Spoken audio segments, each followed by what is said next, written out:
નમસ્કાર, હું આદર્શ છું. વેલકમ ટુ આદર્શ એજ્યુકેશન સોસાયટી. कक्षा 10 विषय हिंदी पाठ 2 बूढ़ी काकी. लेखक प्रेमचंद. जन्म सन 1880 ईस्वी और निधन सन 1936 ईस्वी. हिंदी के उपन्यास सम्राट प्रेमचंद का जन्म उत्तर प्रदेश में वाराणसी के निकट लम्ही नामक गांव में हुआ था. उनका मूल नाम धनपत राय था.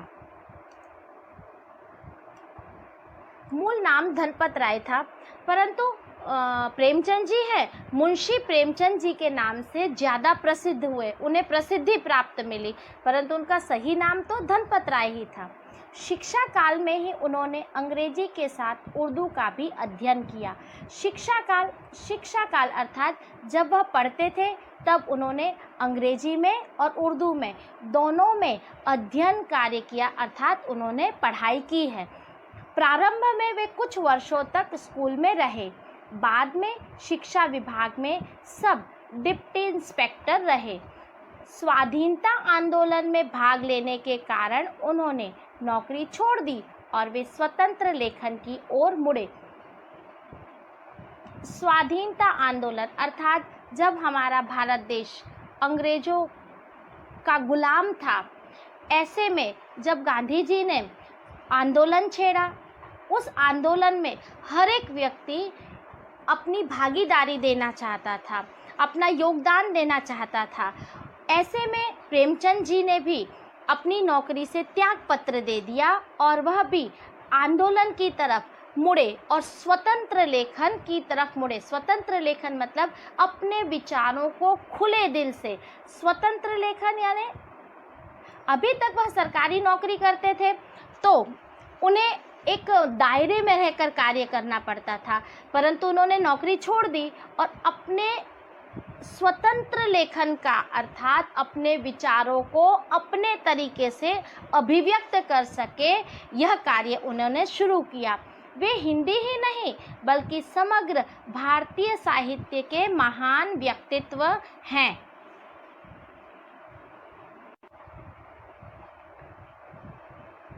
अपनी आवाज़ जनता तक पहुंचाने के लिए उन्होंने उपन्यास, कहानियां और नाटक लिखे. उन्होंने अन्य भाषाओं से अनुवाद किए, निबंध लिखे तथा बालोपयोगी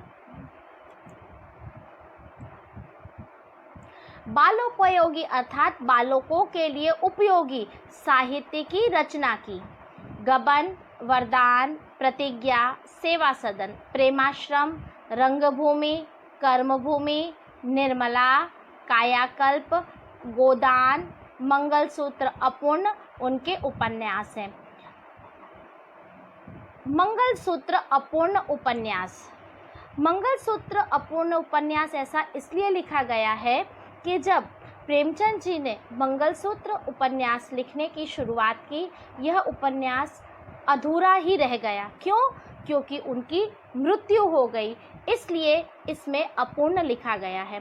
प्रेमचंद जी ने इतने सारे उपन्यास लिखे, परंतु उनके मुख्य उपन्यास हैं गबन और गोदान, उनके मुख्य उपन्यास माने गए हैं.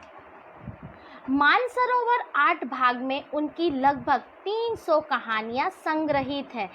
प्रेम की वेदी, करबला और संग्राम उनके नाटक हैं. कुछ विचार, कलम और तलवार और त्याग आदि उनके निबंध संकलन हैं. बूढ़ी काकी में प्रेमचंद ने ऐसे दयनीय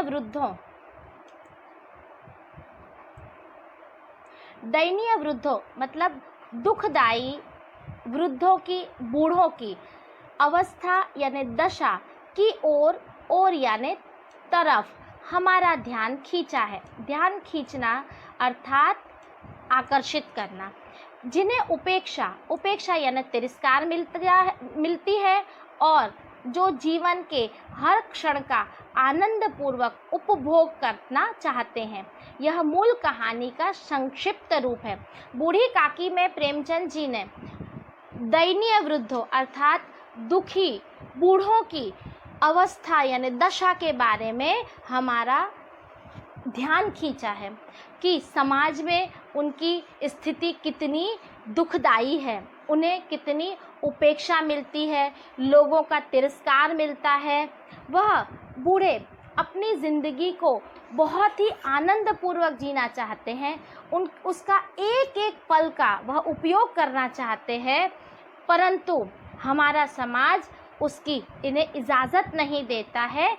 चलो बच्चों, अब हम पाठ को पढ़ते और समझते हैं। बुढ़ापा बहुधा बचपन का पुनरागमन हुआ करता है। पुनरागमन अर्थात वापस आना।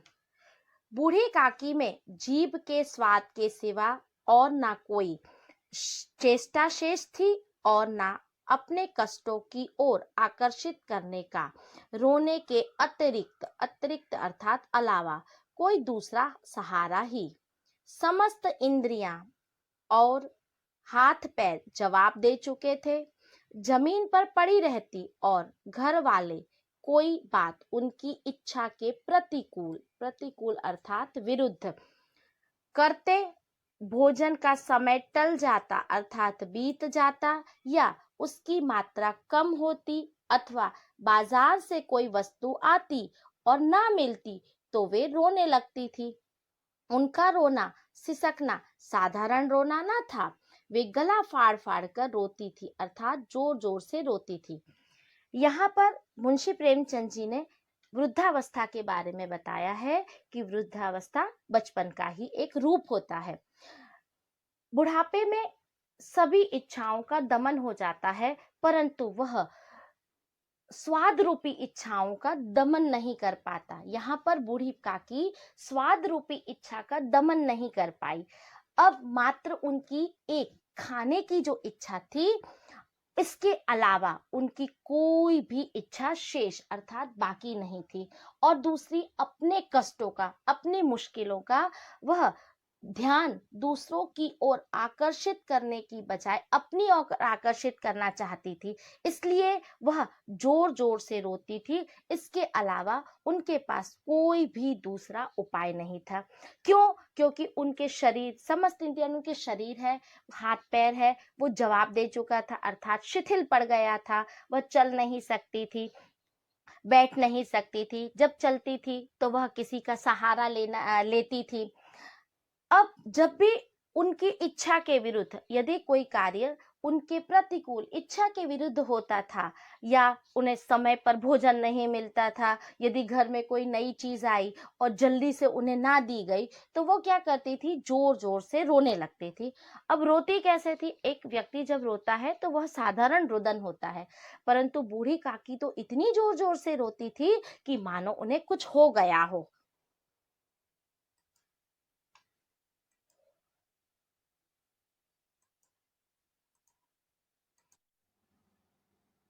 उनके पति को स्वर्ग सिधारे बहुत वक्त हो चुका था। बेटे तरुण होकर चल बसे थे। अब एक भतीजे के सिवाय और कोई न था। उसी भतीजे के नाम उन्होंने अपनी सारी संपत्ति लिख दी। बुद्धिराम ने सारी संपत्ति लिखाते समय खूब लंबे चौड़े वादे किए, किंतु वे सब वादे केवल कुली डिपो के दलालों के दिखाए हुए सब्ज बाग थे। सब्ज बाग अर्थात झूठे वादे थे। यद्यपि उस संपत्ति की वार्षिक आय कम न थी, तथापि बूढ़ी काकी को पेट भर भोजन भी कठिनाई से मिलता था। उनके पति के स्वर्ग सिधारे हुए अर्थात उनके पति को मरे हुए बहुत सारा समय बीत गया था। बूढ़ी काकी के जो बेटे थे वो तरुण अवस्था अर्थात युवा अवस्था में उनकी मृत्यु हो गई थी। अब एक भतीजे के सिवाय कोई दूसरा ना था। के सिवाय अर्थात उसके अलावा उनका कोई दूसरा अपना नहीं था। उसी भतीजे के नाम उन्होंने सारी संपत्ति लिखी, अर्थात परिवार में कोई दूसरा नहीं था, इसलिए उसे भतीजे के पास रहना पड़ा, और भतीजे के पास रहने के कारण उन्हें अपनी सारी की सारी संपत्ति अर्थात पूरी संपत्ति है अपने भतीजे के नाम लिख देनी पड़ी थी।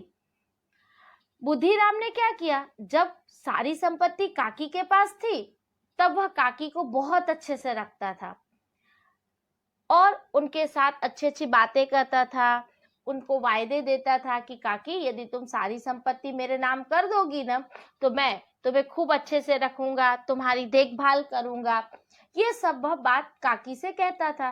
तो काकी को लगा कि अब बुद्धिराम के अलावा मेरा कोई और नहीं है, तो क्यों ना मैं अपनी सारी संपत्ति बुद्धिराम के नाम कर दूं। बुद्धिराम ने इतने अच्छे अच्छे वायदे किए, इतनी अच्छी अच्छी कस्में खाई और ये सारे के सारे झूठे सपने उन्होंने काकी को दिखाए। काकी उन झूठे सपनों में फंस गई और अपनी सारी संपत्ति उन्होंने बुद्धिराम के नाम कर दी। संपत्ति की वार्षिक आय अर्थात वर्ष भर की आय कम नहीं थी, यानी इतनी थी कि बूढ़ी काकी का गुजारा हो सकता था, परंतु अब सारी संपत्ति उन्होंने बुद्धिराम के नाम कर दी। तो अब काकी को पेट भर अनाज मिलना अर्थात अब उन्हें भरपेट खाना भी बड़ी मुश्किल से, कठिनाई यानी मुश्किल से मिलता था।